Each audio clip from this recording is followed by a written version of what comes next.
Selamat datang peserta pelatihan berbasis kompetensi.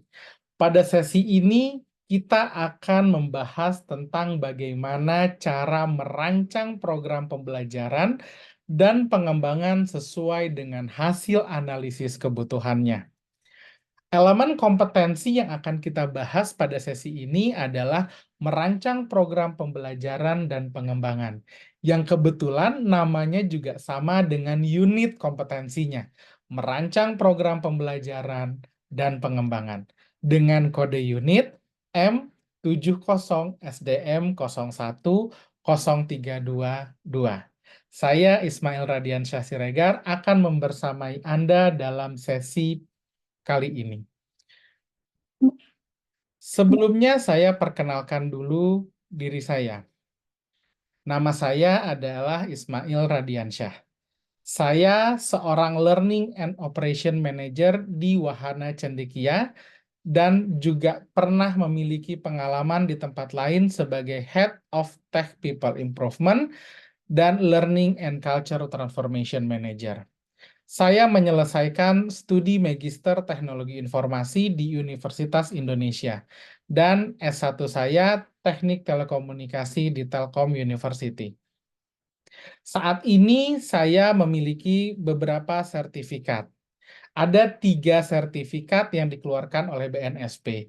Yang pertama adalah Certified Assessor of Competency, yang kedua adalah Certified Human Capital Manager, dan yang ketiga adalah Certified Face-to-Face Trainer. Dan saya juga memiliki Certified Human Capital Professional yang dikeluarkan oleh SKI dan SBM ITB.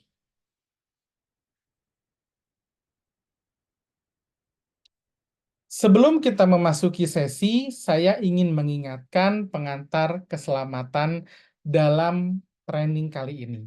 Yang pertama adalah mohon rekan-rekan dapat memastikan jalur evakuasi jika kondisi darurat terjadi, kemana arah yang harus dituju dan tempat berkumpul yang aman.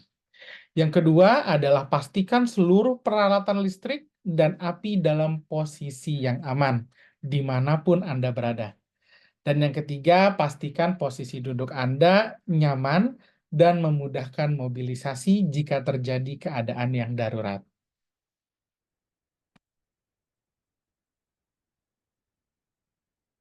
Tujuan instruksional dalam pelatihan kali ini adalah setelah selesai mengikuti sesi ini, peserta diharapkan kompeten dalam 1.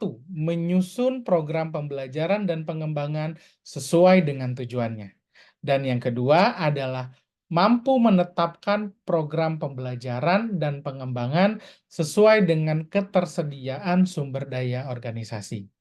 Dan tujuan pelatihannya adalah setelah mengikuti sesi ini, peserta diharapkan kompeten dalam merancang program pengembangan dan pembelajaran.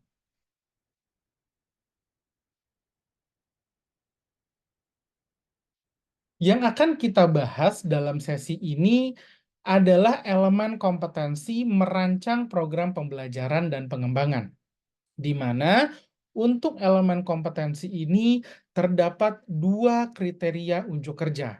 Yang pertama adalah program pembelajaran dan pengembangan disusun sesuai dengan tujuannya. Dan yang kedua adalah program pembelajaran dan pengembangan ditetapkan sesuai dengan ketersediaan sumber daya organisasi. Nah, dalam menyusun program pembelajaran dan pengembangan, setidaknya kita akan melihat 4 hal. Yang pertama adalah tujuan pelatihan. Yang kedua adalah kompetensi apa yang relevan. Yang ketiga adalah materi pelatihan. Dan yang keempat adalah durasi pelatihan. Inilah yang akan kita susun dalam menyusun program pembelajaran dan pengembangan. Seperti apa? Yuk kita lihat satu persatu. Pertama adalah tujuan pelatihan. Tujuan pelatihan itu adalah output yang akan didapatkan setelah pelatihan selesai. Jadi, ini adalah titik utama yang sudah kita patok setelah pelatihan selesai, maka peserta pelatihan harapannya memiliki output apa? Apa outcome yang diharapkan muncul? Apa kriteria unjuk kerja yang diharapkan muncul setelah peserta mengikuti program pelatihan? Tujuan pelatihan ini penting untuk didefinisikan sejak awal, agar program pelatihan yang kita buat itu terarah, jelas, outcome-nya apa, output-nya apa, dampaknya seperti apa. Nah, dalam menyusun tujuan pelatihan, kita bisa menggunakan pendekatan taksonomi Bloom. Pendekatan ini digunakan untuk mengetahui tujuan kita ini seberapa dalam. Apakah pelatihan kita ini membuat peserta mengingat konsep yang kita sampaikan atau sampai memahami? Bahkan lebih jauh, mungkin tujuannya adalah mampu menerapkan. Lebih jauh lagi, mampu menganalisis. Lebih jauh lagi, mampu mengevaluasi, dan yang terakhir, mampu mencipta. Untuk membuat tujuan pelatihan, kita bisa menggunakan kata kerja yang telah dirangkum, diramu dalam taksonomi Bloom. Mari kita coba lihat kata kerja seperti apa.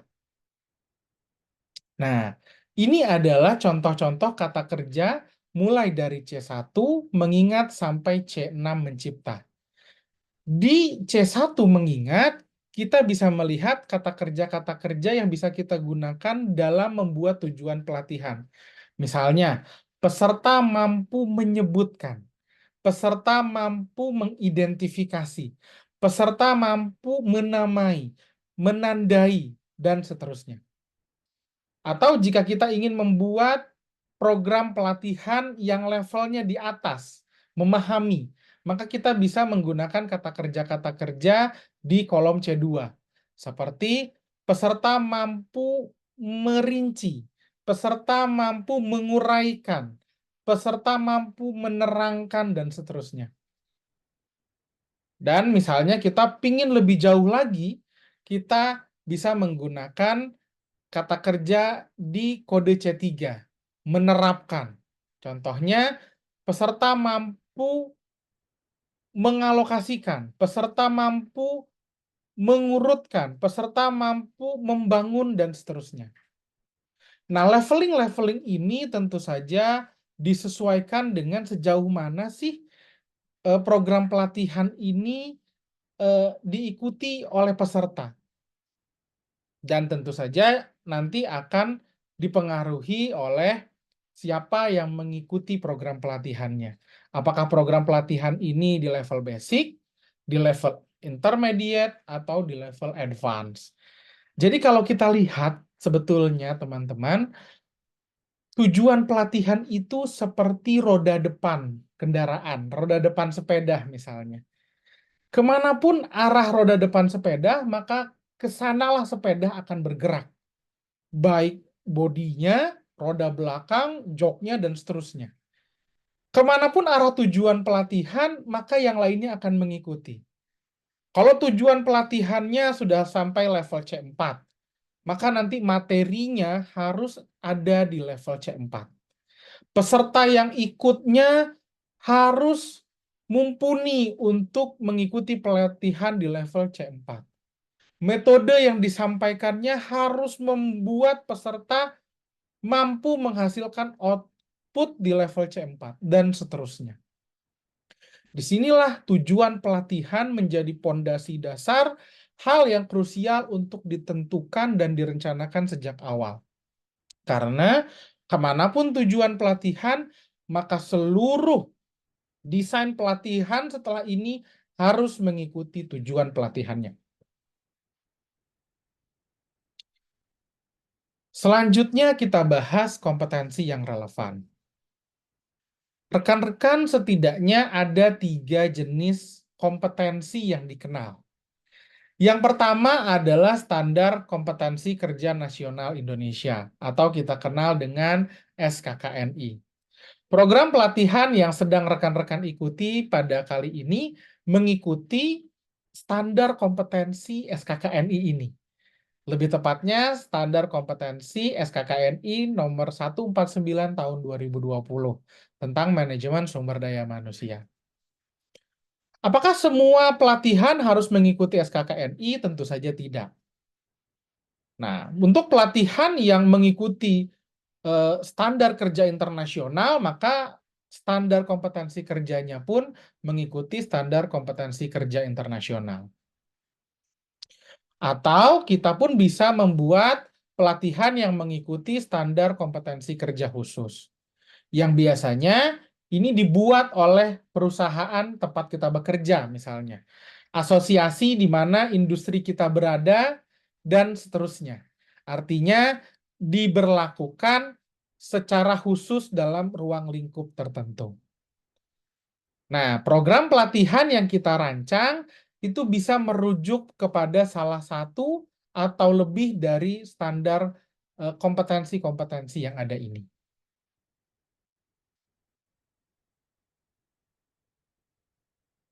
Selanjutnya dalam mendesain program pelatihan adalah mendesain materi pelatihan. Materi pelatihan bisa kita bagi menjadi 3 jenis. Materi pelatihan yang sifatnya pengetahuan. Materi pelatihan ini membuat orang dari tidak tahu menjadi tahu. Nah, untuk materi pelatihan yang sifatnya pengetahuan, ada beberapa metode yang bisa kita gunakan. Misalnya, ceramah, tanya jawab, atau brainstorming. Ini bisa membentuk pengetahuan bagi para peserta pelatihan kita. Jadi mengkonversi dari tidak tahu menjadi tahu. Selanjutnya adalah yang sifatnya keterampilan. Dari yang tidak bisa menjadi bisa. Nah, metodenya seperti demonstrasi, atau structure instruction, atau simulasi. Nah, ini mengajak kepada peserta pelatihan kita untuk ikut serta mencoba atau melihat langsung demo yang dilaksanakan di depan mereka. Nah, ini membuat peserta pelatihan kita dari yang sebelumnya tidak bisa menjadi bisa. Yang ketiga adalah sikap kerja. Nah, ini membentuk satu perilaku yang utuh. Biasanya disampaikan dengan metode role play atau bermain peran. Jadi di situ nanti muncul keterampilannya, pengetahuannya, dan tentu saja itu dibungkus dalam sebuah sikap. Sikap ketelitian, sikap cermat, dan seterusnya.